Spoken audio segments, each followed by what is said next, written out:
Ako po si Mildred Siblario na nagtatrabaho sa Kuwait, kaagapay ng serbisyong OFW. Serbisyong OFW. Narito na ang programang agapay ng mga Pilipinong manggagawa sa ibang bansa. Hatid ng FEBC Radio TV at ng Global Filipino Movement. Serbisyong OFW.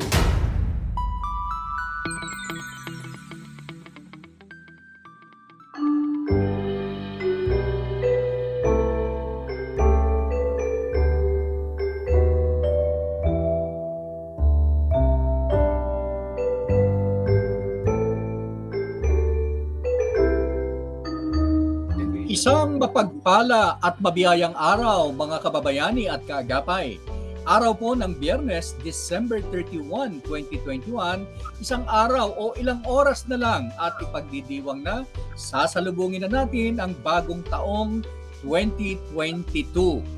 Ito po ang programang Serbisyong OFW sa pakikipagtulungan ng Global Filipino Movement Foundation Incorporated para po sa napapanahong impormasyon at makabuluhang payo para sa mga overseas Filipino workers. At mauna na po kaming bumati ng Happy New Year sa mga kababayani at kaagapay. Ito po ay espesyal na broadcast ng Serbisyong OFW dahil gusto namin o nating balikan at sariwain ang ating mga karanasan ng buong taon at magbabalik tanaw sa ginawa ng Diyos sa mga OFW at kanilang mga pamilya. Sa pamamagitan po kasi nitong programa at kaya samahan niyo po kami. Ito po si Pastor Joe Biasong. At ito naman po si Pastor Rene Bonsoy. At samahan niyo kami sa isang espesyal na kwentuhan. Balikan po natin ang ating mga karanasan, mga mahalagang kaganapan, mga personal na mga kapupulutan aral at mga inspirasyon o magbibigay ng inspirasyon na siyang humubog sa ating pagkatao, nagpalakas at nagpatatag ng ating pananampalataya sa Diyos. Ang programang Serbisyong OFW ay hatid sa inyo ng FEBC at ngayon sumasa inyo sa pamamagitan o sa pakikipagtulungan ng GCTV tuwing umaga sa Channel 185 sa Signal TV. Ngayon naman ay bumabati na din tayo ng magandang araw sa 1143 DCMR Santiago Isabela at sa mga magigiting na mga manggagawa natin na sina ang station manager si Mr. Ted Dolohan, production staff Janine Javier, at mga production tech na sina Bal Marcelino at JM Magulyadil. Happy New Year po sa inyo dyan!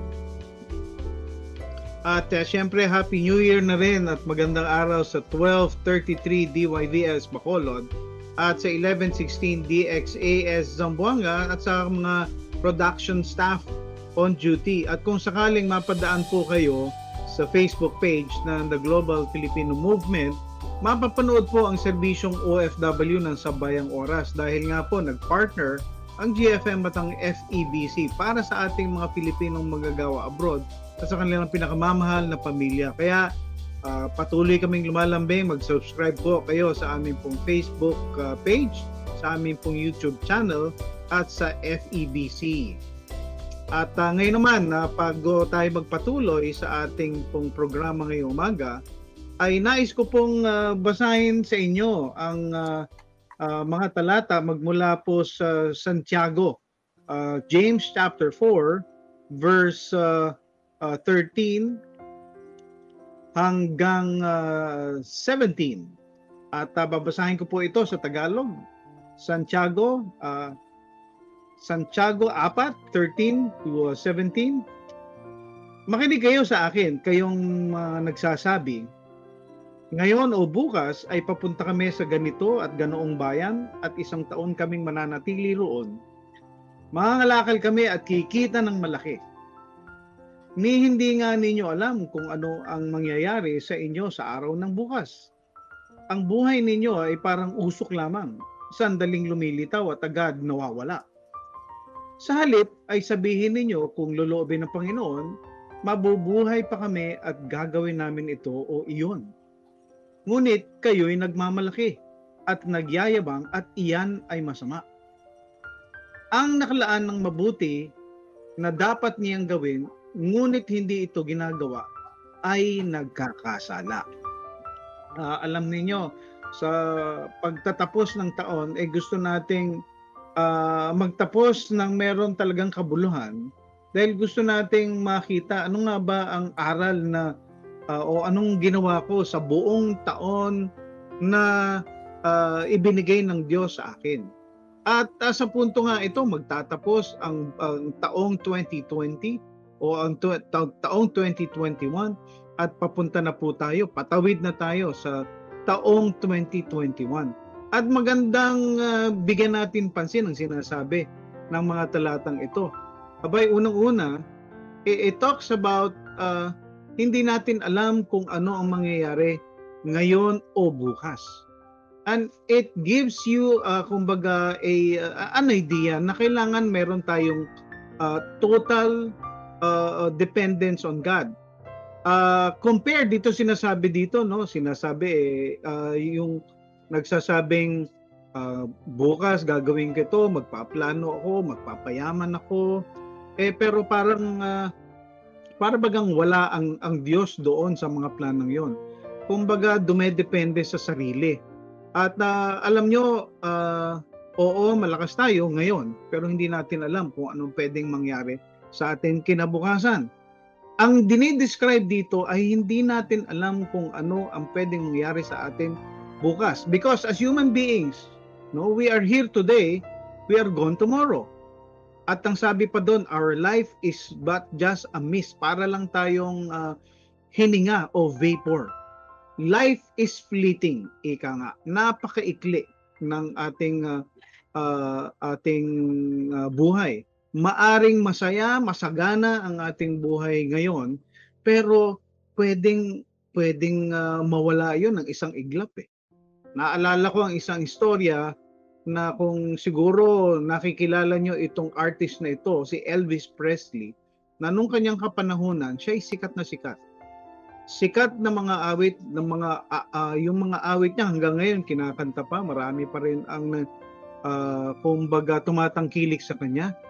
Sa kanyang kasikatan, marami ang naiinggit sa kanya. Pero alam nyo ba, isang kataga ang sinabi niya nung height ng kanyang career, ito ang sinabi niya, I'm willing to pay $1 million just to be able to spend one normal, quiet, undisturbed week as an ordinary person.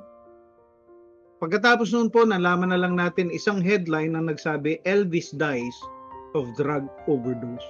Kung tutuusin, mga kaibigan o mga kaagapay, ang buhay po ay maaring ikaw ay masaya, nasa rulok ng tagumpay.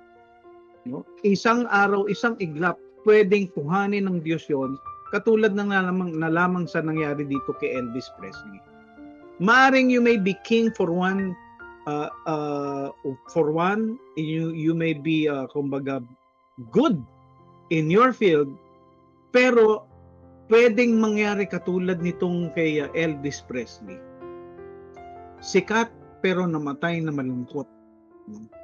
So, ang sabi sa salita ng Diyos, you ought to say instead, if the Lord is willing, kung kalooban ng Diyos. At dito po ako tatapos. Ano po? Ang gusto nating sabihin dito, sa susunod na taon, imbes na gawin natin na sabihin natin, ito ay gagawin ko, ito ang gusto kong tahakin, ang dapat nating sabihin, ayon sa salita ng Diyos, if the Lord wills it, o kung kalooban ng Diyos, mangyayari ito. Dahil sa pamamagitan noon, balanse ang iyong pag-iisip, iniisip mo, ito ang kakayahan mo, pero ito yung plano ng Diyos para sa iyo. Sa darating na 2022, ang nais ko at panalangin po namin, ang sabi nga doon, whoever knows, no, is isa rin tong babala, no, whoever knows what is good and does not do it is guilty of sin. Nawa, yung alam natin na mabuti at ayon sa kalooban ng Diyos, ang siya nating sundin dahil ito ang makapagbibigay sa atin ng bago at maayos na direksyon sa darating na bagong taon. Partner, baka meron kang pwedeng idagdag. Alam mo partner, 'di ba taon-taon every time na magtatapos yung taon meron tayong mga tinatawag ang ating mga kababayan, may mga New Year's resolution At doon sa paalala ng salita ng Diyos, wala naman hong masama na tayo may mga ninanais, pero lagi po nating ikakabit kung kalooban ng Diyos. There are so many disappointment, discouragement because ang ating mga plano ay plano lang natin at hindi nakakarating sa Diyos at pinapaubaya sa Diyos. I think yun din yung ating reminder partner, na mabuti ang mga yan pero ipagkatiwala natin sa Diyos sapagkat siya may control ng ating bagong taong darating. Yan lang ang aking masasabi diyan, partner. Ayan, at salamat doon sa iyong sinabi dahil it only gives us, kumbaga, a chance to get right with God's plan kung susundin natin ito. At dahil dyan, tayo po ay manalangin at ihilingin ng Diyos na siyang maggabay sa ating programa ngayon. Tayo po ay manalangin. O Diyos, hinihiling namin na gabayan mo kami. Nagpapasalamat kami sa buong taon na ibinigay niyo po sa amin sa kalakasan, sa katalinuhan, at kung anuman Panginoon ang nais mo para sa susunod na taon, gusto naming magtapos sa pagpapasalamat, magtapos ang taon na ito sa pagpapasalamat, at hinihiling na kayo ang maggabay sa aming patuloy sa susunod na taon dahil ang nais namin ay ang masunod ng kalooban ninyo para sa aming buhay. Ito po ang aming samo at dalangin sa pangalan ni Jesus. Amen. Amen. Amen. Amen.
Ayan, yan ang aawiting O Bethlehem na inawit sa atin ng Praise family.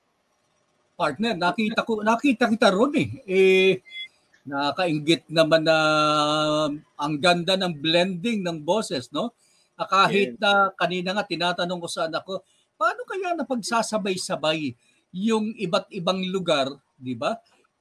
Talaga ang technology, napakagaling, partner. Yan ang miracle ng technology at yan sa gitna ng pandemya nung kinanta nung 2020. Okay, partner, tayo'y magpapatuloy sapagkat ngayon alam mo, excited ako sa mga kaganapan itong nakaraang taon na ngayon ay mabubuo sa atin ngayon itong ating episode na serbisyong OFW. Ang gusto natin kasing tingnan, ano nga ba ang nangyari sa GFM? Ano nga ba nangyari sa ating mga programa sa serbisyong OFW, yung pagtutulungan nung dalawa na hindi ko malimut-limutan, partner, dahil during pandemic, doon pa nangyari ang pagkakaroon ng MOU ng dalawang mga naglilingkod sa ating mga OFW. Walang iba kundi ang DZAS at ang Global Filipino Movement nung buwan ng June. Kaya masaya tayo dahil maraming nangyari actually, partner, kahit hindi pa nga June, bago pa dumating ang 2020, 2021, abay marami ng partnership na nagawa ang GFM at ng programang serbisyong OFW. Oo, pero bago yan, partner, ang pagtuunan natin ng pansin, ano-ano nga ba yung mga nangyari nung nakaraang taon, ngayong taon, at kung paano kumilos at gumalaw ang Diyos sa programang serbisyong OFW at kung ano yung mga naging kumbaga experience natin. Siguro simulan na nga natin the fact na tayo ay may mga partnerships with the government institutions like POA, POEA at iba pang mga organization, kumbaga mahalagang makita natin yun kung ano nga ba. At isa na rito, yung binabanggit mo nga kanina na June, I think that was June 18, na nagkaroon tayo ng Memorandum of Agreement. Ang GFM ay nagkaroon ng Memorandum of Agreement with the OWA para masimulan yung partnership natin sa mga OFW. At meron tayong video, partner. At siguro panoorin natin, balik-tanawan natin kung ano yung historic na sinabi ni OWA Admin Attorney Hans Leo Kakdak. Panoorin po natin ito. Gustong-gusto talaga ho namin ang partnership na ito. Yung mga objectives po natin ay talagang nakalaan yan sa mga mandato ng OWA. Yan ang, should I say, pinakabukod tangi kasi sa pagiging OWA ng OWA, which is wala na ho pong ibang government agency sa Pilipinas na ganyan ang objective when it comes to welfare, protection of OFWs, yung pong sinasabi na spiritual nurturing, trauma debriefing, counseling. Wala akong government agency at partnership for that matter na itinatalaga sa buong Pilipinas and maybe even the whole world na katulad nitong itinatalaga natin ngayon. Bibihira po tayong makakadinig ng kataga na iyon. Sa MOA, gusto rin namin yung kataga na Bishop Ruben, Bishop F. Kasi alam namin nakaugat po sa pananampalataya, servant leadership, paninilbihan, at lubos na paggalang sa ating nasadangal, sa karapatan ng ating mga OFWs at OFW families sa ngalan ng ating pananampalataya. Gusto po namin yun. Kasi po talagang nakikita namin araw-araw, nabanggit ni Bishop Ruben kanina yung pagiging dakilang utusan o tumutulong Kami po sa UWA ay araw-araw po 70 to 80% ng aming tinutulungan mga returning kasambahay or domestic workers. At ang tingin po namin sa sarili namin ay tumutulong sa tumutulong. Dahil inaalay po namin, hindi na lang po legal mandate itong ginagawa namin, bukasyon na po ito sa tingin namin. Serbisyo po na ito na inaalay namin araw-araw sa konteksto ng batas, siyempre sa mandato ng ating mahal na Pangulo na ama ng OFWs, at si Sec Bello na kuya naman ng OFWs. Hindi pa raw siya ama ng OFWs, si Sec kuya pa lang naman daw siya. At of course, sa ating pananampalataya at pinaninindigan bilang tao. Babanggit ko lang po, may mga ilang areas na talagang kailangan namin ng tulong ninyo. Una, yung mga OFWs na nanunumbalik na kailangan ng tulong hindi lamang sa physical na aspeto, yung kanilang karamdaman na physical, kundi mental wellness and kanilang spiritual nurturing. Yung binabanggit na gusto ko talaga yung phrase na yun, spiritual nurturing, kasi yun po sa tingin ko ang key element na kulang. Meron kaming OFWs na nabibigyan ng pera, scholarship, livelihood, makapagnegosyo, pero nararamdaman ko, araw-araw tinitext ako kahit nabigyan na namin ng pera. Araw-araw nababagabag sila, na tila baga sa aspeto na ito ng spiritual at mental. At ito, dito namin kailangan ng tulong ninyo. Ang isa pang area, yung tinatawag na immoralidad.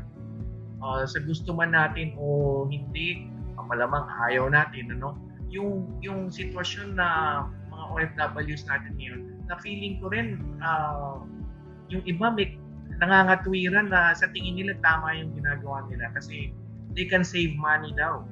Kung sila yung makiapit sa isang OFW na may asawa din sa isang apartment, kahati sa upa, kahati sa pagkain, sa pagluto, paglinis, security, etc.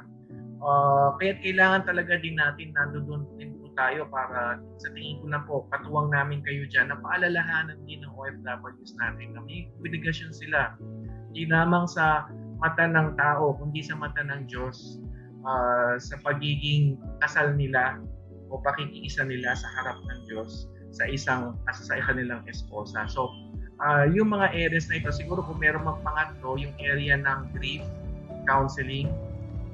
Ako rin po ay namatayan ng ama 13 years ago. At ang isang dinadala ko araw-araw ay hindi ako dumaan sa grief counseling. I had to do it on my own. Yung aking pananampalataya, pagdarasal. Pero sa tingin ko, ito, area din po ito na kailangan ng tulong ng OFWs. Kahapon, merong ako ng isang sa wing OFW from Bahrain, domestic worker siya doon na inihatid namin sa anak niya na sumalubong sa airport. Yung mga ganong sitwasyon na sana may gagabay sa OFWs. At kung kami lang yon o walang, baka ang tingin sa amin bureaucratic, ang tingin sa amin tigahawak ng pera, hihingan kami ng pera. Wala yung elemento na magagabayan mo pa ba kami sa spiritual, sa mental, sa emotional. Diyan po ang partnership natin pumapasok at nananalig po kami. Malaki po ang aming pasasalamat. Ayan, partner, naalala ko yung mga katagang sinabi ni Admin Hans na gustong-gusto niya yung spiritual nurturing, stress debriefing, at yung ating counseling na partnership with the OWA. Alam mo, partner, ang isa sa mga na-pick up ko doon, sabi niya, walang kagaya na ganitong partnership sa mga government agency, maging sa ibang bansa. Nakita niya, partner, na yung ito ay napaka-significant, napaka-important nitong partnership with GFM and OWA because we can provide spiritual things na alam naman natin na as government, syempre, ang ibinibigay nila mga services, pero partnering with us is really a big help. Partner? Another, yung sabi niya, yung tumutulong sa mga tumutulong, na-pick up ko din siya, na alam niya na tinutulungan niya ang mga OFW at tayo yung mga tumutulong kasi alam mo naman ang economy natin, partner, no, yung ekonomiya, ang dumadaloy na dugo sa ekonomiya yung remittance ng mga OFW sa Pilipinas na mahigit na 30 billion dollars yan, partner, 30 billion dollars na sinasabing at alos 10% ng ating pumapasok sa ating ekonomiya. Anong ibig sabihin yan? Tumutulong tayo, ang GFM, tumutulong sa government, sila din tumutulong sa mga tumutulong. Kaya it's a welcome talaga sa akin nung napirmahan. Remember, partner, hindi yan ganun kadali. During the pandemic pa, nangyari itong MOU signing with GFM, with OWA. Yes, historic yan, partner. At naging saksi tayo dyan. Naalala ko nung 2020 na as a result ng meeting, nagkaroon tayo umattend tayo ng budget committee hearing niyan sa lower house. At nandoon sina Bishop Ruben Abante, Pastor Alan, at kasama si Representative Benny Abante na kanyang kapatid, si Esther was there. At doon nagsimula na sinabing mag-MOA tayo, mag-usap tayo. And doon nagsimula, alam mo yan, pandemic, nag-uusap tayo, nagbi-meeting. At yun na nga, after a year, June 18 this year, nagkaroon ng mga formal na signing sa MOA. At alam mo, nakita ko doon, formality yun, but at the same time, nagsimula na nga tayong magbigay ng serbisyo. At yung mga serbisyong yun, partner, ay nakapagbigay inspirasyon doon sa iba. At marami tayong, one of the things din, partner, gusto kong bigyan ng pansin, yung susunod na video, isa sa mga success stories na binabalikan natin ng ating pakikipag-ugnayan sa mga OFWs, yung mga na-repatriate, tapos na ibalik dito, maganda siguro panoorin natin itong susunod na video para makita natin kung ano yung natutunan at ipagpapasalamat din natin sa Diyos sa nangyari magmula nang nagkaroon ng pandemya. Panoorin natin. Panoorin po natin.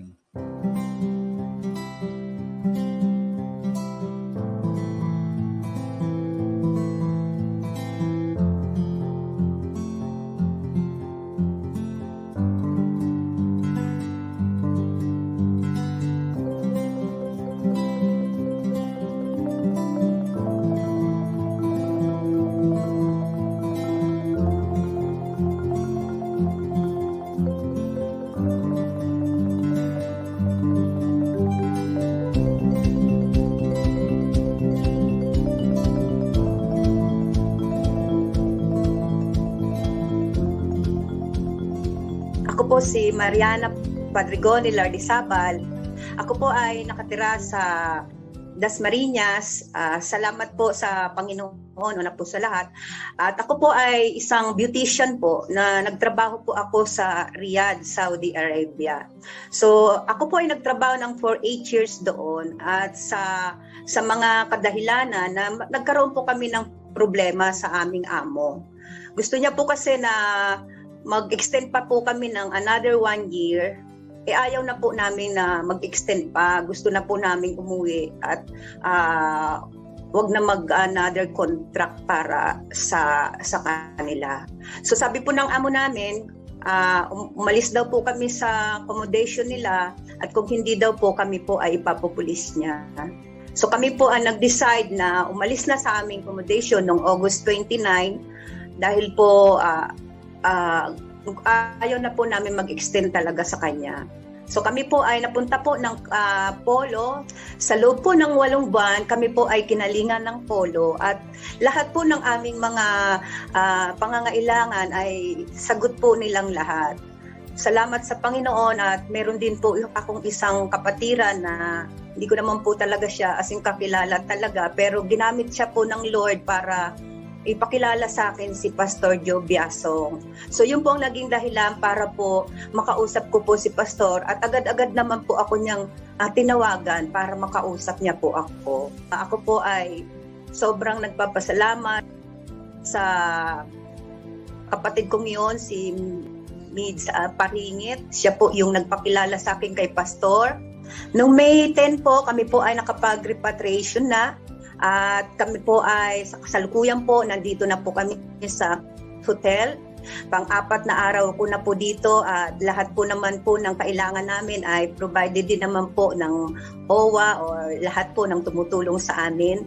At salamat din po dahil ang Global Filipino Movement sa tulong ni Pastor Joe Biasong hanggang ngayon ay nakikipag-ugnayan pa rin siya sa akin sa prayers, sa lahat para matulungan po ako o pati ang mga kasama ko. Ako po ay sobra pong nagpapasalamat sa mga taong nakatulong po sa akin, lalo na po sa OWA, lalo na po si Admin Hans Kakdak po. Maraming pong salamat at lahat po ng tumulong sa amin na mga officers sa OWA po, lalo na po yung sa Polo po na mga tumulong sa akin. Sa amin po sila Sir Henry, sila po Sir Anwar, sila Ma'am Maribig, marami pa pong iba, hindi ko man po masabi silang lahat. Sobra po akong nagpapasalamat sa mga effort po na ginawa nila sa amin hanggang sa makauwi po kami.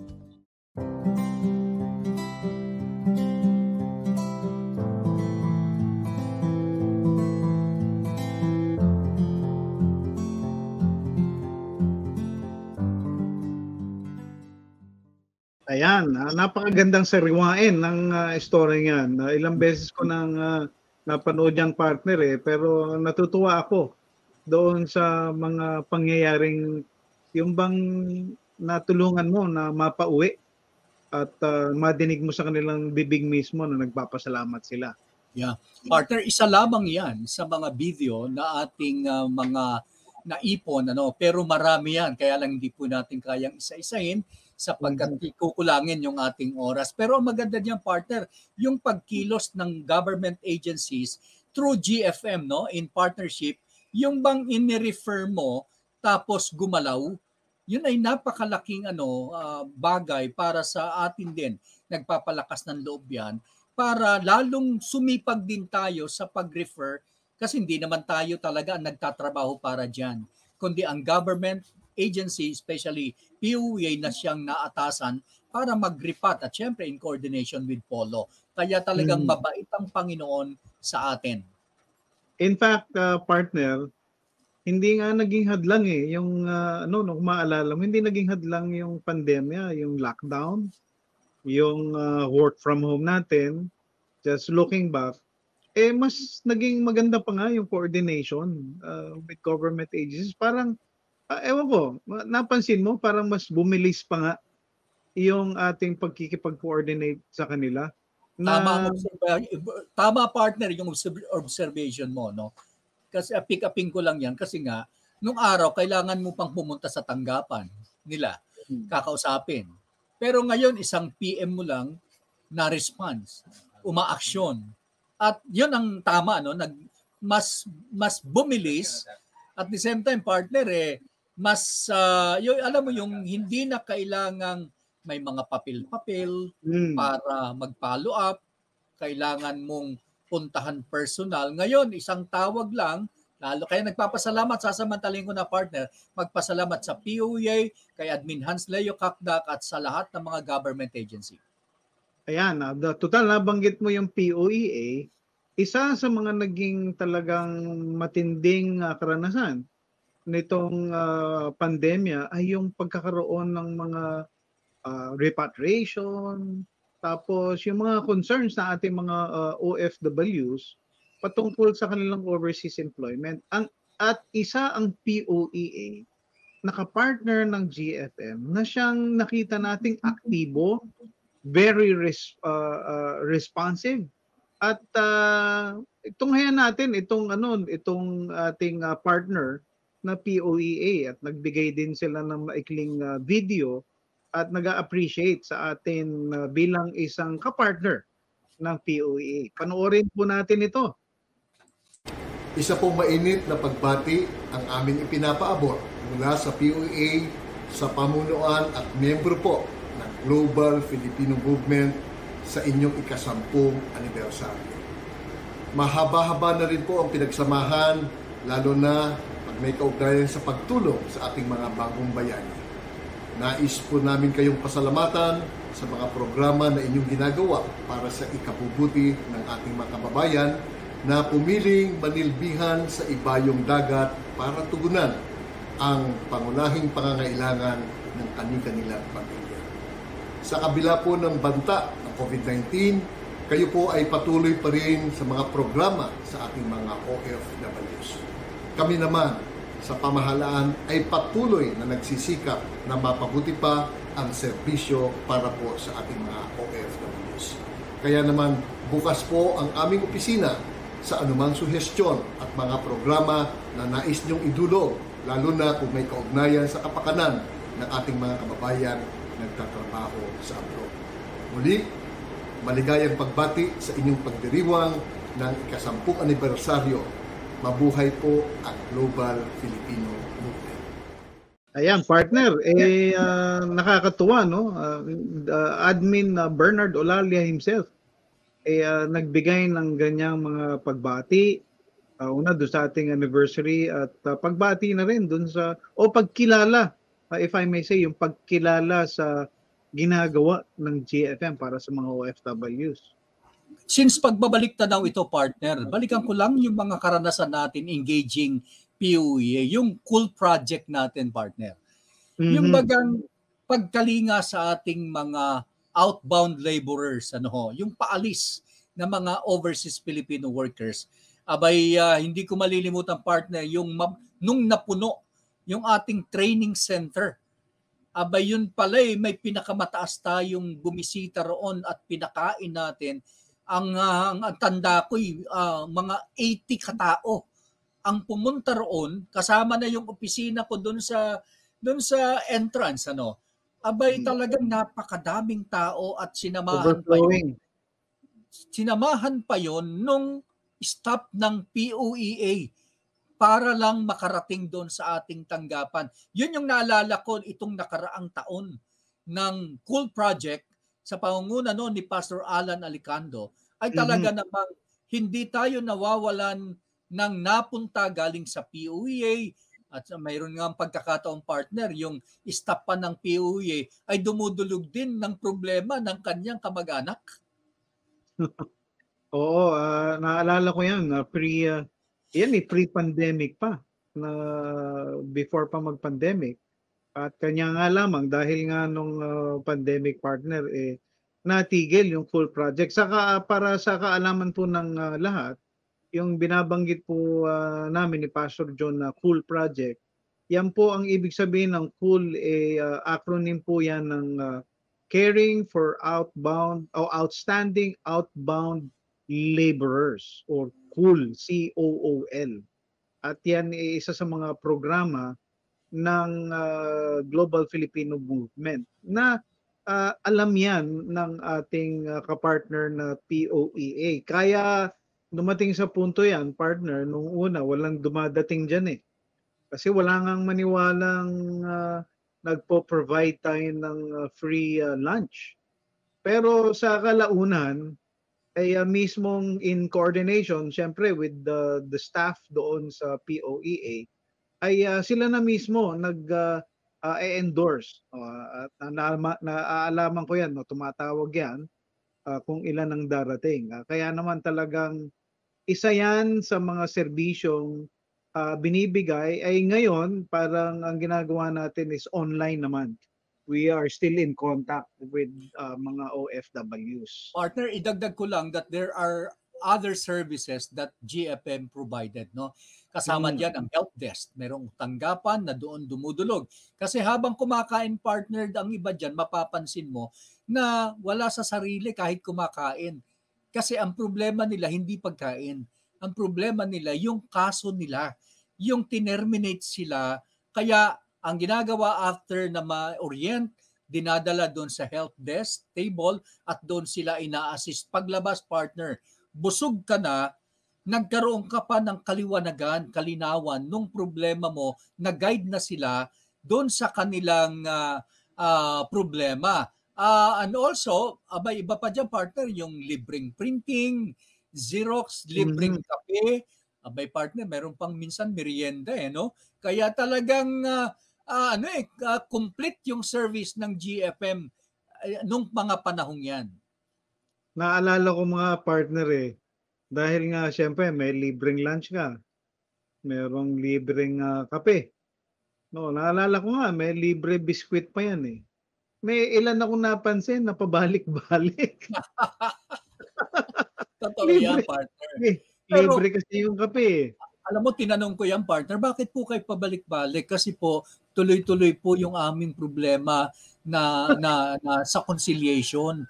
Kaya pabalik-balik. Linggo-linggo yun, partner, nabalik. Oo. Kasi nga, di ba, series ng conciliation, 3 beses. So, 3 rin babalik sa atin yun. Pero, welcome pa rin natin kasi sila yung mga OFW talagang, alam mo, partner, ang dala lang pamasahe. No. Wala nang pagkain. Kaya talagang ako natutuwa, particularly naranasan ko yan, nakita ko yan ng mga OFW, pumunta lang para sa pamasahe, wala nang pang-lunch. Kaya napaka-blessed ng OFW na pag nakarating ng GFM, talagang busog, nalutas pa yung problema nila. Magkikwento lang ako ng isang mabilis. Naalala ko early parts na nagsisimula tayo dun sa POEA ay meron tayong tinulungan dyan na isang OFWs na nag-aayos na nga lang ng papel niya. Aba, na-snatch pa yung kanyang bag. No, na-snatch. Nawala. Kumbaga nanakawan pa siya. Ando doon yung wallet niya at pamasahin niya. At kumbaga tinulungan natin yan. In fact, nag-extend tayo ng monetary na tulong dahil kaawa-awa wala siyang pamasahe. Nagbigay tayo ng pamasahe pabalik sa, I think sa Benguet, taga Benguet yan. At yung mga ganong mga simple na tulong hindi mo na kukwentahin yan dahil ang nais mo lang naman yung makatulong sa kanila. At siguro sa pagpapatuloy, partner, naalala mo nung ang pinaka na need ng ating mga OFWs nung nagkaroon ng time ng pandemya ay yung reintegration program. Naalala mo yan, partner? Tama. Alam mo, partner, sa mahigit, by that time, mga 500,000 ang nare-repatriate. Ini-imagine ko, paano ang kanilang pagsisimula matapos pauwiin? Pwersahang pauwiin dahil sa pandemya, paano kaya sila magpapasimula? Kaya napakakailangan talaga na matulungan sila pagdating sa reintegration o para maibalik sila doon sa pagsisimula ng kanilang buhay na nasa Pilipinas at wala ng dolyar na sinasahod. Yan. At palagay ko, isa sa naging highlight din ng pagbabalik tanaw natin is yung nagkaroon tayo ng partnership with different organization or government institution katulad ng Department of Agriculture, ng Department of Science and Technology, at Department of Trade and Industry na nung panahon ng pandemya ay binigyan o nagbigay sila ng mga programa na kumbaga palagay ko isang highlight yan na nakipag-ugnayan ang Global Filipino Movement to different government institutions para po masagot yung issue ng reintegration. Anong gagawin o ano yung programa ng gobyerno para dun sa mga na-repatriate, nawalan ng trabaho dahil sa pandemya. At true to that matter, meron din tayong mga success stories, partner, na Yes, dahil sa tulong ng GFM. Yes, partner. Partner, bago natin ipakita yan, gusto ko lang balikan na nangyari ang mga partnership na ito during pandemic. Yes. Diba? Ang DTI, DOST at saka ang DA at ang OWA nangyari during pandemic. Anong ibig sabihin yan?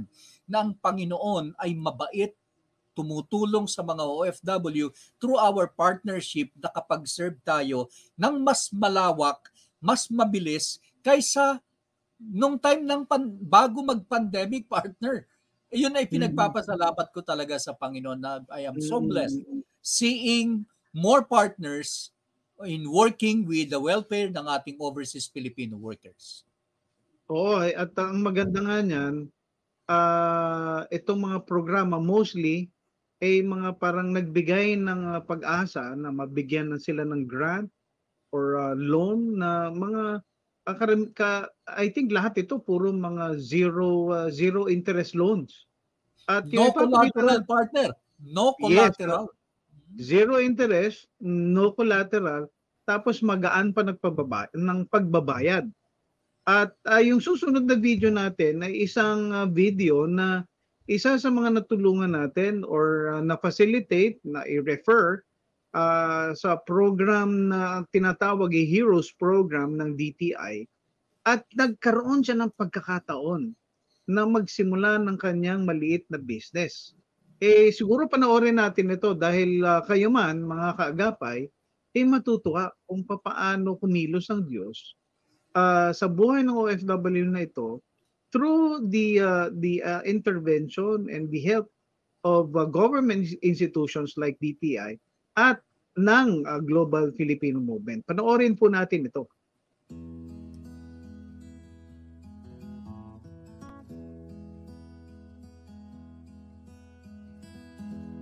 Ako po si Jubilin Sanz, 40 years old, nakatira po sa Bayumbong, Nueva Vizcaya. Nagtrabaho po ako sa bansang Malaysia.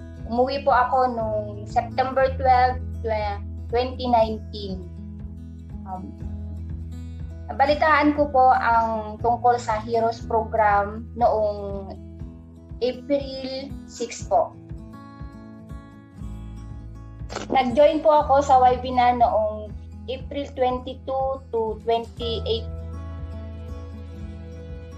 Pagkatapos po, nag-apply po ako online noong May 16, 2021 and sinabmit ko po ang aking application noong May 31. At natanggap ko po ang aking notice of approve ng aking business proposal para sa business na sari-sari store noong September 14, 2021 po. At salamat sa GFM kay Sir Dennis dahil sa walang sawang pagtulong sa pag-update sa aking application sa DTI po. Salamat at finally na-release na ang 100,000 pesos noong October 8. Ito lang po. Nagpapasalamat po ako sa SB Corporation at DTI dahil sa Heroes Program magkakaroon po ako ng munting negosyo para sa aking pamilya. At nagpapasalamat din po ako sa GFM na gumabay sa akin at tumulong sa pag-follow up hanggang matanggap ko po ang aking loan. Ayan, tingnan mo yun, no? Nagkaroon siya ng business.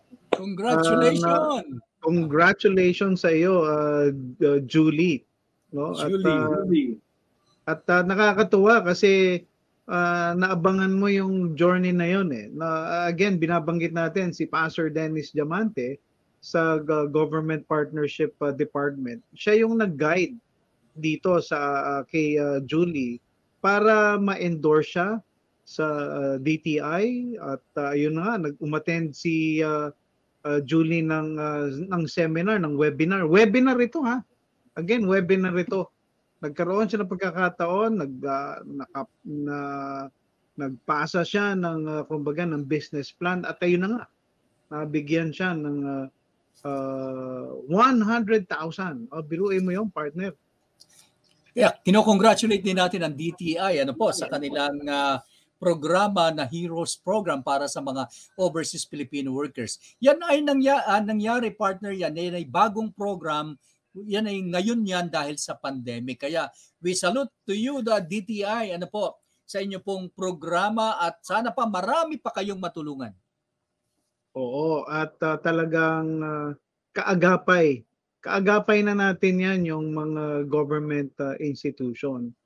At alam mo partner, doon ko lang napatunayan na merong mga ganito palang programa. Isa yan sa mga realization ko. May mga ganitong programa ang ating gobyerno. Pangalawa, merong mga programa pero kukunti yung nag-a-avail eh. No? Katulad yan, kung hindi pa natin ito na i-communicate sa kanila, eh malamang hindi nila malalaman na pwede pala silang mabigyan ng kumbaga ng ganitong pagkakataon na magkaroon ng business through the help of a small business corporation ng DTI. Tama.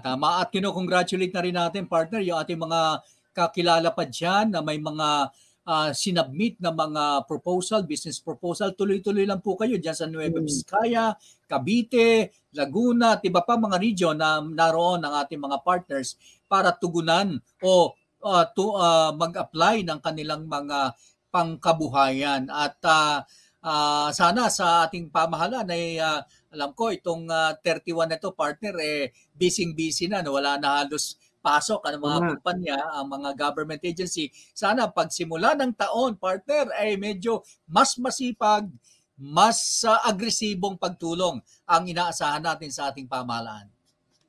Ayan, at bukod sa DTI, may iba pa tayong mga naging partner na talagang naging involved din sa pagbibigay ng pagkakataon, lalong-lalo na dito sa mga naapektuhan ng pandemya. Ito yung Department of Science and Technology. Alam mo ba, partner, meron silang tinawag na program, and I believe na witness mo yan dahil yung meron silang programa tinatawag na iForward, na ito ay innovations for workers, workers working abroad, for Filipinos working abroad, no? At itong programang ito ay nagbigay ng opportunity para magkaroon itong lalo ng mga naapektuhan ng pandemya ay magkaroon sila ng business.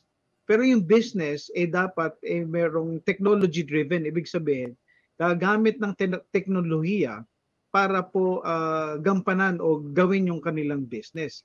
And we saw how open yung ating bagong partner na DOST, at naging bukas sila. At ang ginawa naman ng GFN ay tayo yung nag-bridge. Tayo yung mga nag-invite ng mga OFWs para ma-orient, malaman kung ano yung program nila. At meron na rin tayong mga success story diyan. Ayan, pinapakita sa atin yung iForward na webinars na ginawa. Ilang beses yan, nagkaroon tayo ng mga orientation para sa programang ito.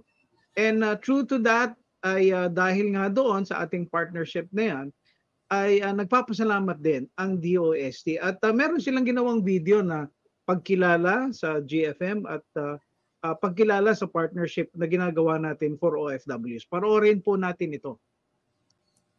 Congratulations to the Global Filipino Movement Foundation Incorporated on the occasion of your 10th anniversary. Thank you for a decade of genuine and impactful service to the OFW community.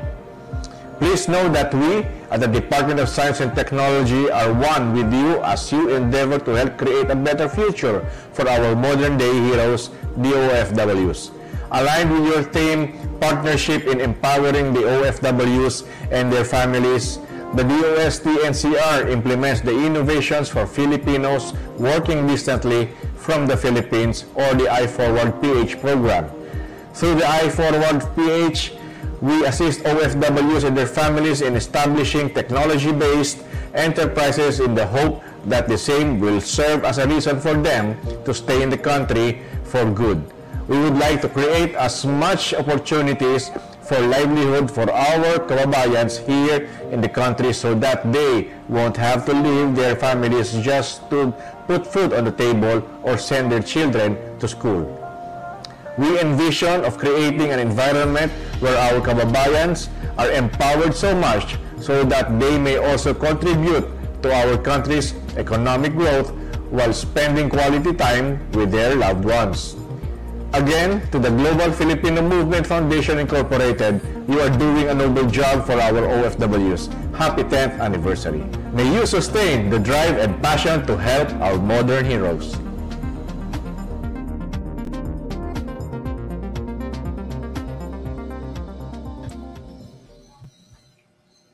Ayan, yan yung naging mensahe sa atin ni Regional Director Jose Patalinhog.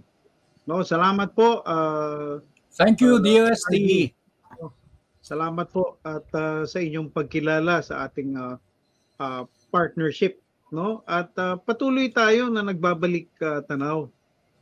Alam mo, partner, madugtong ko lang doon. Doon sa DOST partnership na yon, marami ang nagbigay ng mensahe sa atin ng mga umattend, ano? Na-appreciate nila both yung government at yung ating organization dahil kung hindi daw sa ating mga information drive ay hindi nila nalaman yung mga ganitong programa eh.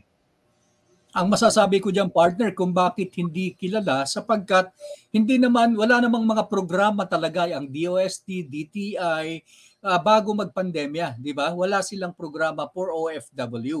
Maging ang Department of Agriculture, meron na silang scholarship. Talagang lalong pinaigting nila. So napakalaking bagay ang GFM na naging tulay na ma-inform sa ating programa sa serbisyong OFW kagaya nito at maging sa ating GFM Abroad at maging yung GFM Abroad Expanded ng Guagua, Pampanga 99.9 FM. Kaya talagang napakalaki ng role, partner, ng ang broadcast natin sa pamamagitan nito ay talagang malaking tulong ito pagbibigay ng impormasyon. And indeed, it has widen yung ating opportunity na makatulong sa ating mga OFWs. Tuloy-tuloy po kami na nagbibigay ng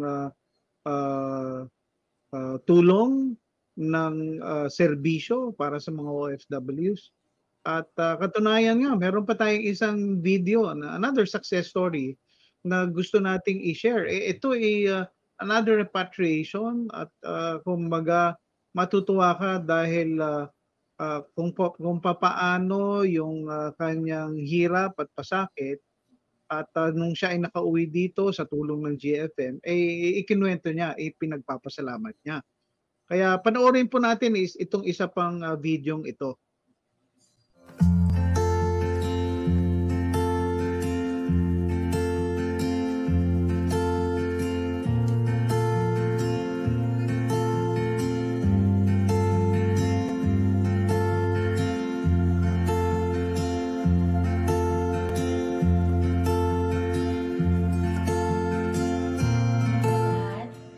Si Marilyn Del Rosario, isang OFW, kasalukuyang nakauwi na sa Pilipinas sa tulong ni Ma'am Ian at Ferdy Caballes.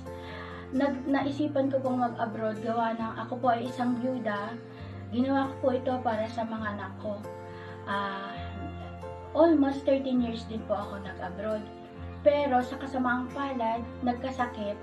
Last na alis ko itong sa Riyadh. Nagkaroon po ako ng bata sa abdo na kailangang maoperahan, kaya po napauwi ng de oras. Pero sa totoo lang po, ayaw akong payagang umuwi ng mga amo ko, pero wala po akong magagawa kasi kailangan ko po talagang umuwi. Gusto ko rin po makasama ang mga anak ko. Kasi almost 13 years po, hindi kami nagkakasama kahit Pasko at Bagong Taon. Maraming salamat po sa tulong ng MMTSM. Sa financial na tulong nila sa akin, sa pagsama sa OWA para makahingi ng tulong doon. Lalong-lalo na po kay Ma'am Tin. Siya po ang laging nag-a-assist sa akin para lang po makapunta sa OWA, follow up pang OWA ko.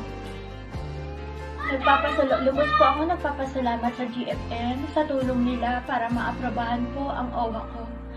Yun na lang po ang inaantay ko para magtuloy-tuloy po ang pagpapagamot ko. Maraming salamat po sa tulong ng GFM, sa mga relief goods na binigay nila sa akin, ng MMTSF. Maraming salamat po sa mga goods na binigay nila ng pandemic. Mga kapwa ko OFW, huwag po kayong mawawalan ng pag-asa. Nandyan po si God sa atin palagi. Pray lang po talaga. Yun lang po ang gawin natin. Lakas ng loob, kapit lang, huwag bibitaw.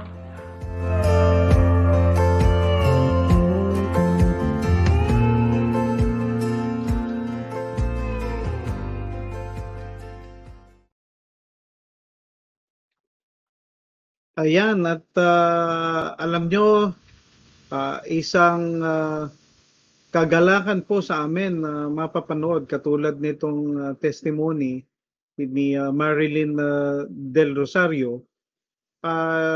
Siya po ay isang kumbaga patunay na nakikita mong nagpupunyagi ang isang OFW para sa kanyang pamilya, pero tinatamaan ng sakit, no? Siya naman kumbaga all her life tumulong siya sa kanyang pamilya, matustusan ang pangangailangan, pero nung nagkasakit siya ay kailangan meron ding tumulong sa kanya. Yung MMTSM po ay yung Movement for Moral Transformation, no? At yan po ay isang partner ng Global Filipino Movement na nakabase diyan sa San Mateo, at alam ni Pastor Joy, ang partner, no? Itong si Marilyn ay patuloy na nagpapasalamat sa atin, at lalong-lalo na sa tulong ng MMTSM. Kagaya nga sabi natin, partner, hindi na natin maipakita lahat yung mga natulungan sa dami ng natulungan. Pumipick up lang tayo para ng ilang mga kwento upang ma-appreciate ng mga kababayan natin na ang ginagawa ng Global Filipino Movement in partnership doon sa mga on the ground like MMTSM at iba pang mga association, LGU at maging sa mga national government offices para sa pagtulong sa mga overseas Filipino workers. Ayan, at isa pa pong pagbabalik tanaw yung kung paano naging mas matatag, no, in spite of the pandemic, in spite of the lockdown, naging matatag ang samahan ng FEBC at ng Global Filipino Movement, dahil even during the times of pandemic ay napatibay yung ating partnership through a memorandum of agreement. Pastor Joe, partner, na naalala ko from at least from my perspective, unang naging involved or naging partner ang GFM sa serbisyong OFW through FEBC sa pamamagitan ni Pastor Kaloy Dino, which during that time, my time in 2015, siya ay naging Deputy Executive Director ng Global Filipino Movement. At dahil nga siya ay galing sa FEBC, siya yung nag-initiate nito. And I remember yung pakikipag-usap kay Pastor Efren Palyurina. At yun, doon nagsimulang guest resource person ang inyong lingkod. Doon po ko unang doon ko nakapanayam, no, sina Attorney Kaloy Cao, si Pastor Herald. Hindi pa tayo noon nagkikita noon, hindi tayo nagkakasabay noon sa wala ka pa sa GFM noon na partner Oo. Partner, doon ako sa isang programa, yung kung tawagin ng isang online broadcast, ang connection araw-araw, no, yung programang Kabayan, Kaibigan at Karamay, mga pagdamay at pagtugon sa mga programa na sa mga problemang live napunta, partner, online broadcast pero live na napunta sa radio station. At nung nag-meeting kami ni Kuya Efren at nila Attorney Cao at ilang mga staff, ay tiningnan nila kung baka pwede itong mapunta doon sa serbisyong OFW na ganun din, lumalapit, dumudulog. At kinausap nga tayo ni Ate Jo Alabastro during that time na kung pwedeng maging regular every Tuesday. Ayun, yung umayos kayo. Doon nagsimula yan. And the rest is history, partner. Ngayon ay official na 2 beses na ang ating programa ng GFM na ang nag-host. Kasama pa rin siyempre ang ating abogado ng bayan, Attorney Carlos Cao Jr. Kaya lalong lumakas, partner. Bagamat malakas na dahil meron ng programa, pero lalo na naging official at pinatibay nga ng MOU itong nakaraang taong, itong June 2021 lamang. Oo, partner, mahaba-haba pang kwentuhan nito dahil kung balik-tanaw na rin lang ang ating pag-uusapan. Yung balik-tanaw, sige, mag-trivia nga tayo. Tingnan ko nga kung maaalala mo. Saan tayo unang nagkita? Aba, parang ang natatandaan ko ay sa Central District ng Hong Kong.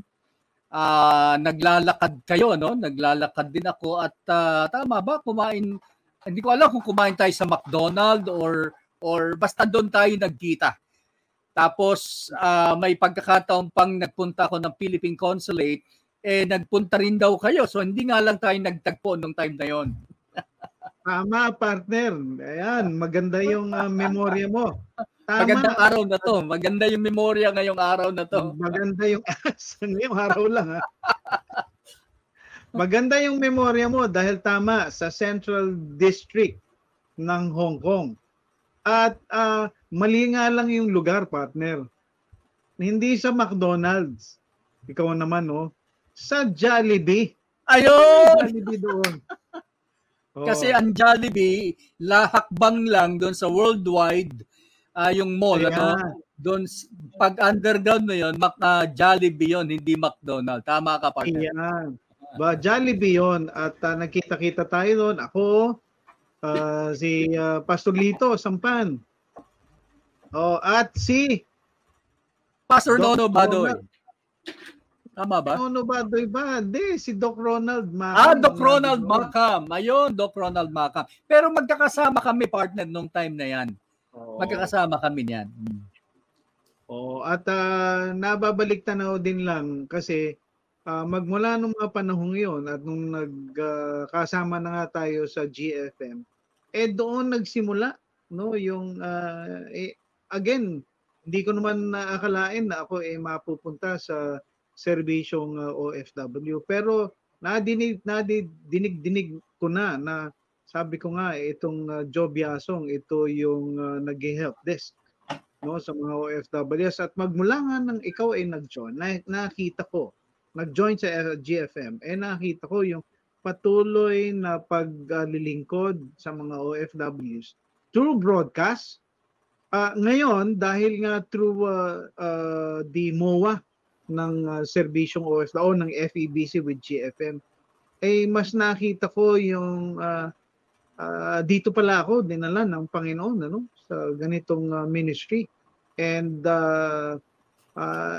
I must admit, no, sa iyo ako natututo, no? Ang dami kong natututunan doon sa mga pagbibigay mo ng mga pagpayo, coach doon sa mga OFWs na kinakailangan ng tulong, no? Kaya talagang it is a thanksgiving for me para maging bahagi at nakita ko kung paano nagiging makabuluhan yung pagtulong natin sa mga OFW. At ako rin ay masaya, partner, na ikaw ay eventually nagsimula tayo sa sa GFM abroad, di ba? Nung nag-join na tayo, yes. Then yun nga, ang address is history. Sa bagay, bago pa lang yan pero nagsama na tayo sa GFM after approval ng MOU. Ayan na, officially magkasama na tayo. At ngayon nga, magkasama na tayo ditong naglilingkod sa mga overseas Filipino workers Martes at Huwebes. July 15, 2020. Yan yung unang launch natin ng GFM abroad. At kung maalala mo, talagang sabi natin, kinakailangan natin magpatuloy sa advocacy natin for OFWs. Kaya ipinanganak yung GFM abroad o gabay ng Pilipinong manggagawa abroad, no? At nagkaroon pa nga tayo ng contest diyan, partner. Nagpa-contest tayo, logo making contest at yung GFM jingle, no? At maganda siguro patugtugin natin at ipakita natin yung ating GFM jingle dahil bahagi po 'yan ng patuloy na serbisyo ng Global Filipino Movement para sa mga OFWs at pamilya. At pakinggan po natin muli ito at panoorin po natin. GFM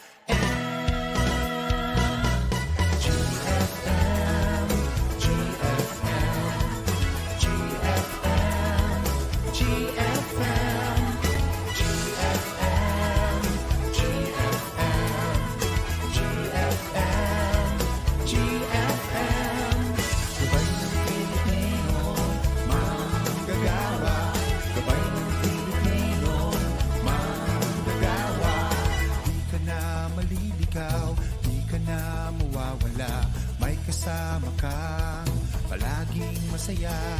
Anuman ang problema, magtutulungan ka ng GFM. GFM, GFM, GFM, GFM, GFM, GFM, GFM. Gabay ng Pilipino, manggagawa. Gabay ng Pilipino, manggagawa. Manalangin lang palagi, Diyos ang makakasama.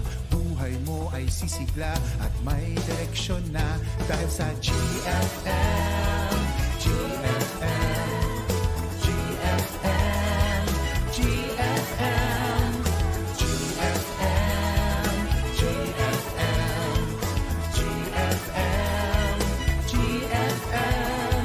Gabay ng Pilipino, manggagawa. Gabay ng Pilipino, manggagawa. Buo ang pamilya, malalim ang pananampalataya. Maayos ang buhay kapag kipakinabang siya. Dito, doon, sa ibang bansa. GFM, GFM, GFM, GFM. Gabay ng Pilipino, manggagawa. Gabay ng Pilipino, manggagawa. Gabay ng Pilipino, manggagawa. Gabay ng Pilipino, manggagawa. OFW na naglilingkod sa ating bayan, sila ay susi sa ating kaunlaran. Hirap at dusang pinagdadaanan, matagumpay na nilalampasan. Kaya't ating parangalan itong ating kabayan sa ginawa niya kabayanihan. GFM, Nagpapasalamat ako at nagpapasalamat po kami. GFM, GFM, GFM, GFM, GFM, GFM. Gabay ng Pilipino, manggagawa. Gabay ng Pilipino, manggagawa. Gabay ng Pilipino, manggagawa. Gabay ng Pilipino, manggagawa. GFM, GFM, GFM, GFM. GFM, Gabay ng Pilipinong Manggagawa, abroad. Ayan, naalala ko, natutuwa ako dyan dahil ang GFM jingle na yan is composed by, yung nanalo dyan ay si Pastor Junel Chavez ng ating partner dyan sa Santa Maria, Pangasinan. Ayan. So partner, yung kantang yan, yung jingle na yan, lalong gumaganda habang tumatagal. Ang sarap pakinggan kasi madaling kantahin partner, yung melody niya, madaling kantahin, yung timing niya. At syempre, yung mga picture na nakikita mo, talaga namang nagbibigay inspirasyon sa akin din, sa akin. Lalo na yung simula partner na yung first broadcast natin ay nandun pa tayo sa training center na para ba tayong grade 1 na nagpo-programa doon I mean, talagang starting talaga na from scratch. But thank God that we grow at ito na tayo ngayon at malayo na talaga ang pinagbago bagamat hindi pa yan nagtatagal, partner. Tama. At gusto nga natin pasalamatan ang ating unang-una. Pinapasalamatan na rin natin ang support na nagmumula sa ating mga board of directors ng Global Filipino Movement sa pangunguna ni Bishop F. Tendero. At syempre yung ating founding member of the board na si Dr. Allen Rojas, na by the way because of his vision, I think nagsimula ito 10 years ago bago pa magkaroon ng o maitatag ang GFM, may vision si Dr. Allen. Ang vision niya is yung may burden siya for OFWs, talagang at kumbaga naglinger yung vision na yon, at maikwento ko lang, i-share niya yan sa mga kapatid niya, at buong suporta ang ibinigay sa kanya. Na sabi niya, sige, ipagpatuloy mo yan at gawin mo yung nararapat. At yun na nga, on October 15, 2011, na-launch at kumbaga nagdabigyang buhay ang Global Filipino Movement Foundation Incorporated, na ang mission is to mobilize the body of Christ to equip overseas Filipino workers and their families. At yan ang patuloy nating binabanggit araw-araw, pinapaalala ang ating sarili.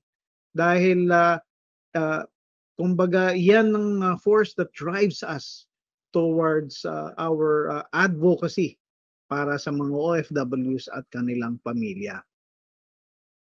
Sa makapagpasalamat siyempre sa ating partner, ang DZAS, sa pamamagitan ni President Dan Andrew Cura at sila Ate Jo Alabastro at iba pang staff na hindi ko na maisa-isa. Maraming salamat po sa inyo pong pagtitiwala sa Global Filipino Movement na maging kapartner, kaagapay ng mga overseas Filipino workers. God bless you, DZAS. God bless you, FEBC. At siyempre, babanggitin ko na rin yung ibang board of directors, no? Binanggit ko na si Dr. Allen Rojas. Babanggitin ko siyempre ang ating butihing Bishop Ruben Abante, who played the role of interim executive director noong 2020, no? At siyempre, pasalamatan na rin natin yung mga past executive directors, magmula kay Pastor Nono Badoy, no? Kay Pastor Lito Sampan, naging kabahagi din si Pastor Dr. Bong Bailon, si Pastor Kaloy Dino, no, sa ating organization na ito. At sino pa ba? Dr. Tom Rojas, Bishop Manny Carlos, Dr. Larry Fabiona, we have Pastor Joey Jeronimo, Pastor Jonathan Bocobo, Dr.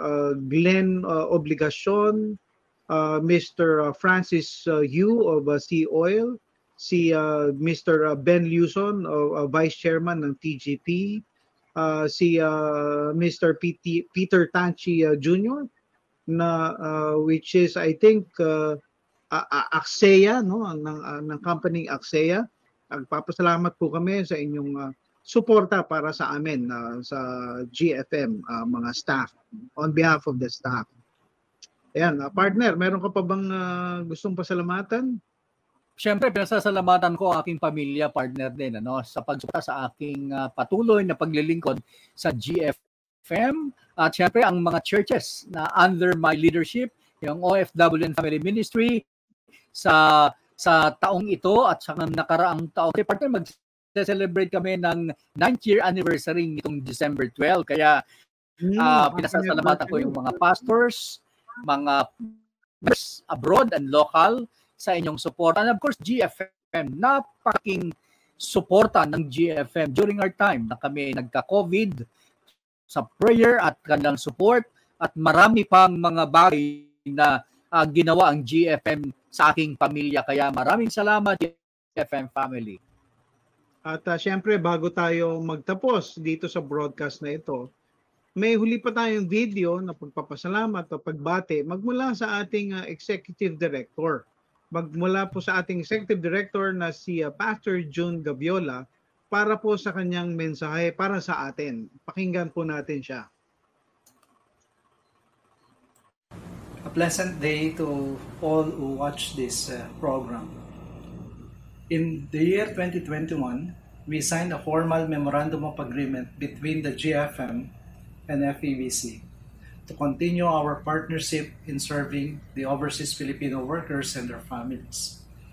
During this year, we widened the holistic approach in reaching our sector the overseas Filipino workers and their families through our paralegal assistance programs.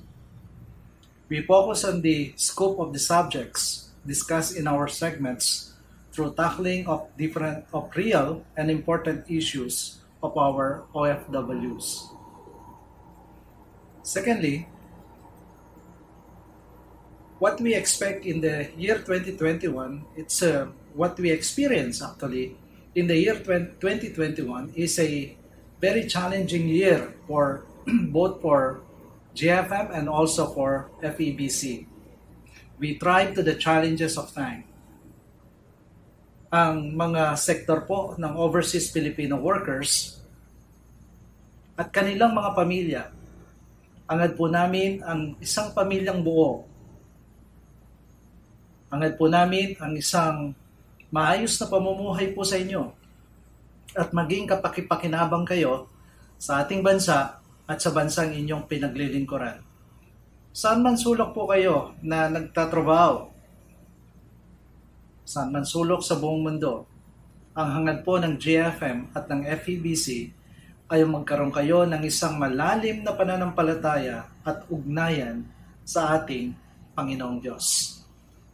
Inaasahan po namin sa darating na mga taon, dito po sa year 2022, ang mas pinalakas, mas pinalawig na paglilingkod sa pagtugon ng ating programa sa mga pangangailangan ng mga overseas Filipino workers at ng kanilang mga pamilya. We look forward for a vibrant and relevant response to our programs to the needs of the overseas Filipino workers. Merry Christmas, Happy New Year, at kayo po'y pagpalain ng ating dakilang Diyos. Yeah, what timely na message at pagkilala sa partnership ng FEBC at GFM. Magmula po sa ating Executive Director na si Pastor June Goviola. Maraming salamat, Pastor June. At magwawakas na tayo, Pastor Joe. Parting word. Okay. Ako partner, ang aking panalangin ay nagsimula sa pandemya ang mga ministry ng GFM, itong lalong naging agresibo, naging masipag, naging mas malakas. Ang pangako po namin sa biyaya ng Panginoon ay patuloy pa kaming maglilingkod ng mas malakas at mas agresibo sa pagtulong sa ating mga overseas Filipino workers. Ang hinihiling lang po namin ay ang inyong panalangin, ang inyong pagsuporta sa mga endeavor ng Global Filipino Movement. Maraming salamat po. At maraming salamat po sa inyong pakikisama sa amin ng buong taon, sa buong taon na naging maaring may mga pagsubok, may mga karanasan na kami ay nagpaigting sa aming pananampalataya sa Diyos. Pero salamat po sa inyong suporta at panalangin. At nakititiyak po kayo na sa susunod na taon ay patuloy po kaming maglilingkod ng sa aming pong advokasya para sa mga OFWs. Asahan niyo po. At kami po ay maglilingkod ng buong tapat para po sa mga OFWs at kanilang pamilya. Ako po ay bumabati na sa po na aking pamilya ng maligayang Pasko at isang manigong bagong taon. Pagpalain po kayo ng Diyos.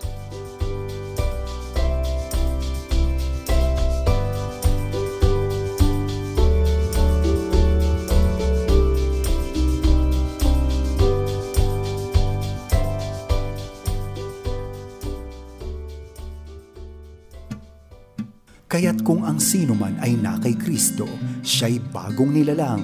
Ang mga dating bagay ay nagsilipas na. Narito sila'y pawang naging mga bago. Bagong taon, bagong pagkakataon. Ito ang 702 DZAS, FEBC Radio TV, Agapay ng Sambayanan.